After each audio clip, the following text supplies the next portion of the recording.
good tattoos aren't cheap and cheap tattoos aren't good, is usually said. Cheap isn't good. Good tattoos aren't cheap. Cheap tattoos aren't good. A cheap tattoo isn't good and a good tattoo isn't cheap. So we do encourage, do your research on your artist, and if the artist is good, obviously don't let them pull your pants down with money and stuff, but like you do need to pay what they deserve.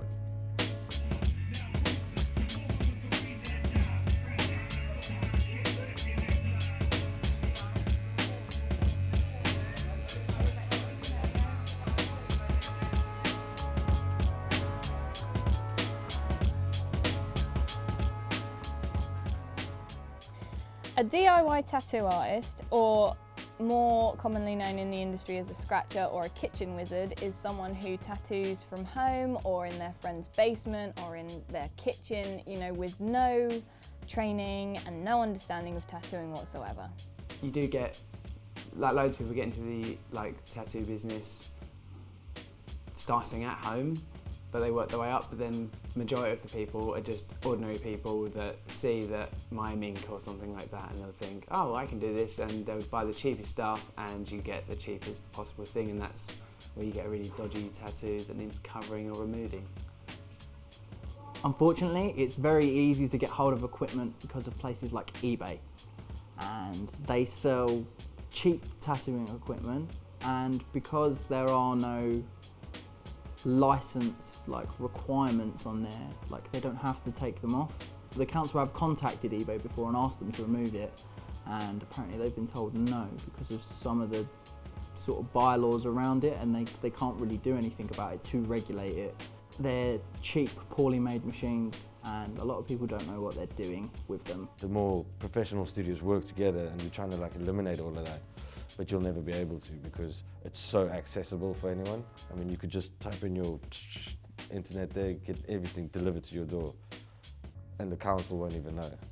They are causing a lot of trauma to people without realising how serious it is. They're putting things into someone's skin permanently and scarring them, basically. They have no understanding of what they're doing. It's not just about putting a bad tattoo on someone.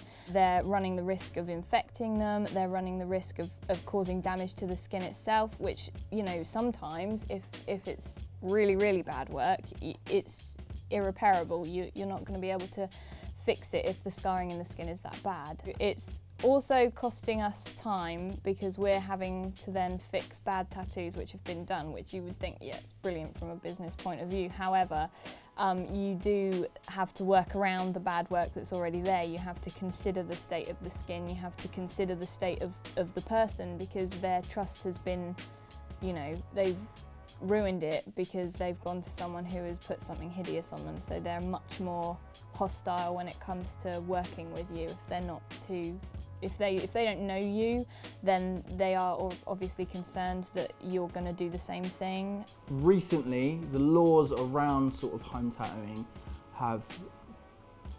they are changing, and there are being fines issued, and there have been cases apparently where health and safety have stepped in. They've seized items that have been used to tattoo from home as basically unsterile equipment and obviously causing damage to the public. But there's not that much going on, and sort of the councils are very blind to it, and there's not much they can do. For every one artist they probably will stop, there's probably another 15 more just starting to pick up a machine. But the council, it's like invading privacy if you knock on someone's door, you know, and go, oh, so they've got a bit of struggle with it, if you know what I'm saying?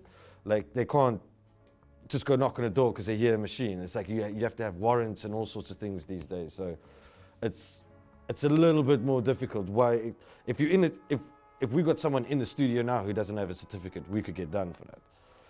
But if you're doing it at home, it's hardly anyone knows, you know? We only know about from the client side. When the client comes, we don't know about the artist side at all. So it's a very dark avenue we don't understand. I suppose a DIY tattoo artist is obviously someone who's doing it themselves, who's for one reason or other hasn't looked for, hasn't got an apprenticeship, and is teaching themselves to tattoo It's not necessarily, in my opinion, always a bad thing, as long as they practice a lot on themselves before they inflict on anyone else, as long as they ask people who know what they're doing. But ideally, I think everyone should do all they can to get an apprenticeship. A tattoo apprenticeship is when you serve under someone and they teach you, you know, the way of tattooing. But you also have to put in a lot of blood, sweat and tears to earn that respect to then learn.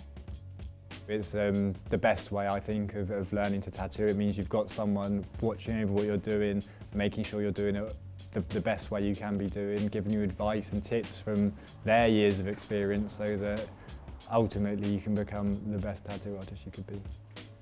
Apprenticeships have been around probably as long as the tattooist has been around.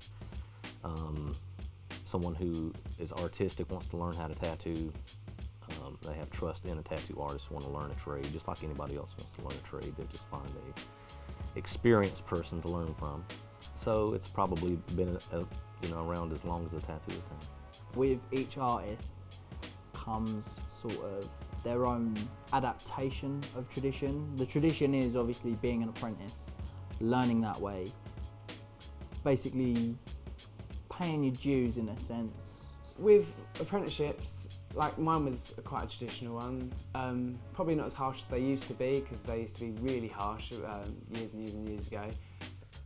I was a proper slave. Nowadays, you don't get that anymore. It's too friendly, if you know what I mean. Where back, we used to get beat down for it. When you were wrong, you were wrong. Now, you still have to smile at the person because there's so many laws and everything. It's taken away from that. So that beat down, hard knuckle learning phase, I don't see that happening anymore. But I was cleaning mostly, cleaning the tubes, doing their dirty work, folding paper towels, mopping floors, stuff like that for I think about 6 months before I even did anything. So I was just doing their dirty work until they trusted me enough to do something. Tattoo apprenticeships can vary a lot.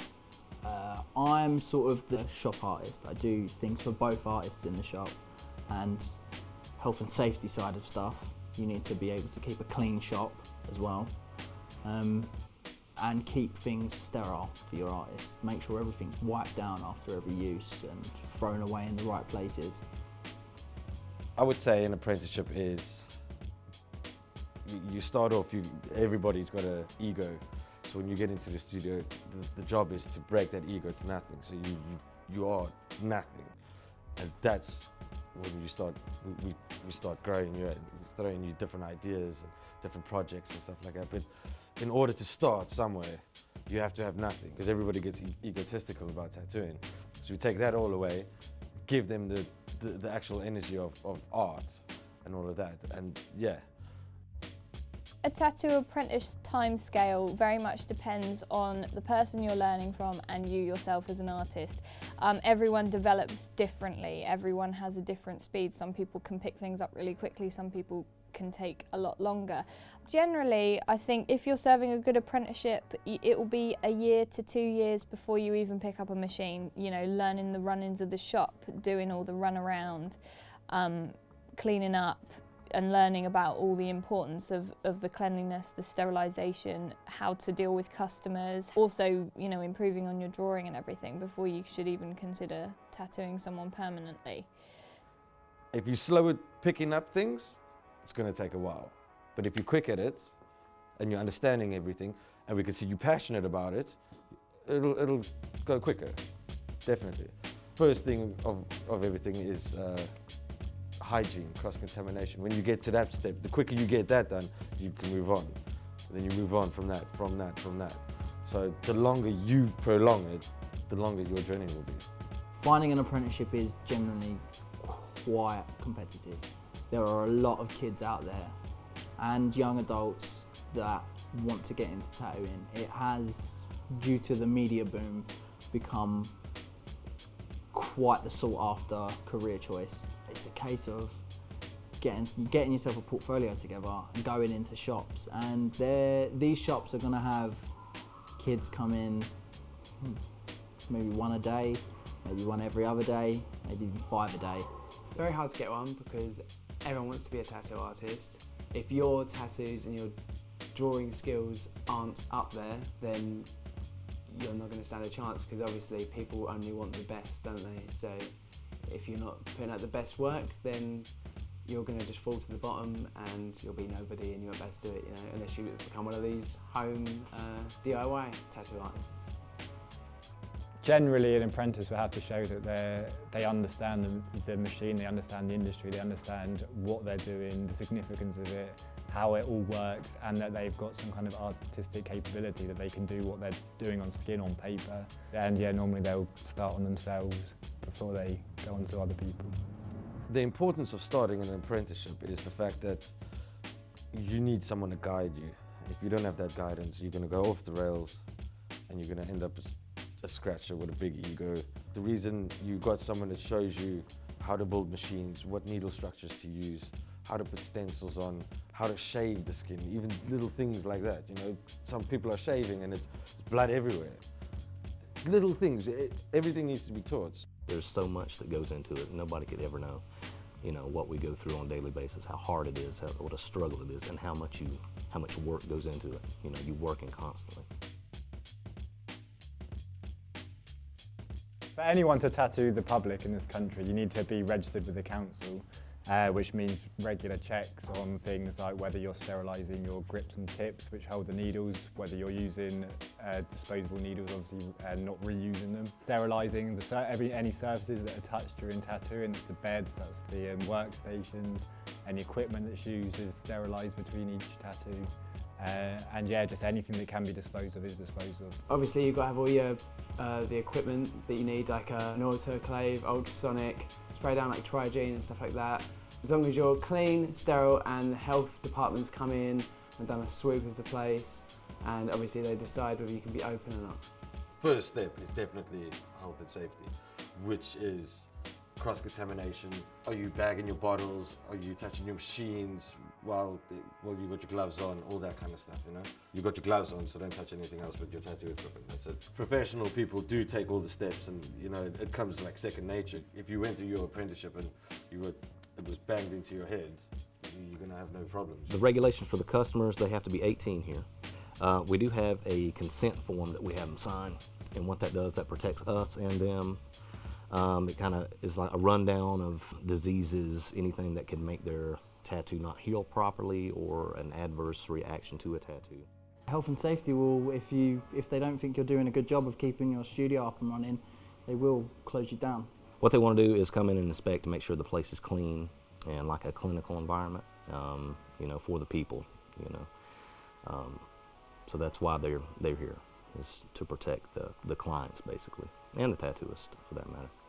I don't think that the public are completely aware of how much work goes into becoming a tattoo artist. I think it's, unless you're involved in that environment, it's not something that people would generally consider, much the same way the public don't really realise how much work goes into their own tattoo or how much work you put in whilst you are a qualified tattoo artist. I suppose, like with all art, some people care more about having a piece of art than how good it is. If it's cheap, if they can go and buy a piece of art from Argos and hang it on their wall and they're happy with it. Other people obviously want the best art they can get, and the cost is less of a concern. They appreciate you get what you pay for. Yeah, some people care more about the money, some people care more about the quality of the work. Most people are concerned about cost, which is a shame, because it should be the other way around, you know. If there is a really good artist, they're not going to be cheap, which they shouldn't be, because there's so many people doing it, and there's so much crap out there. There are people that are into the tattooing industry and their concern is quality, not price. You've obviously got the other side of the coin, which is price, not quality. They're the people that tend to get cover-ups. I don't think you'll ever weed out the bad tattooists, because they've been around for as long as good tattooists have been around. But obviously with the accessibility of the internet and stuff like that, and tattoo machines and eBay, people are getting these tattoo machines and they're going to continue to do it, you know. And like I said, with the laws, then unless you have a warrant, which is really hard to get, you're not going to be able to stop these people. So, but I don't think, as long as good tattooists are doing it and trying to educate people, then yeah, I think tattooing will be okay. I think the biggest thing the public can do is to research their artist before they get a tattoo from anyone, whether it's an apprentice or a scratcher or someone established in the industry. They need to go and look at their work and make sure that artist is good at the style of work they want. Yes, I think maybe the public, there is a lot they could learn about how we get into the industry, how the apprenticeships are. There are scratchers out there are DIY tattooists. But yeah, the main thing they should do is before they get any ink on them, they should go and look at the artist they want to get tattooed by.